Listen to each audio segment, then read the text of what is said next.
UGC का विरोध करने से पहले एक बार यूजीसी का नियम पढ़ तो लो।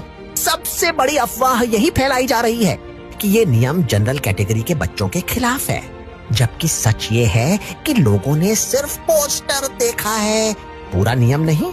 इस नियम में साफ लिखा है धर्म के आधार पर भेदभाव नहीं होगा, और धर्म में सिर्फ एससी, एसटी, ओबीसी नहीं आते, जनरल कैटेगरी के लोग भी आते हैं।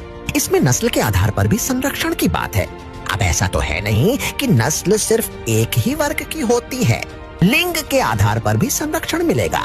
कहीं नहीं लिखा कि महिला सिर्फ एससी, एसटी, ओबीसी की ही हो। अगर महिला जनरल कैटेगरी की है तो उसे भी उतना ही संरक्षण मिलेगा।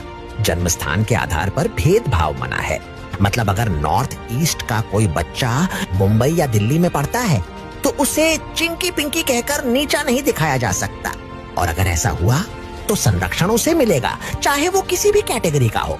विकलांगों को भी संरक्षण मिलेगा, और विकलांग सिर्फ किसी एक वर्ग में नहीं होते।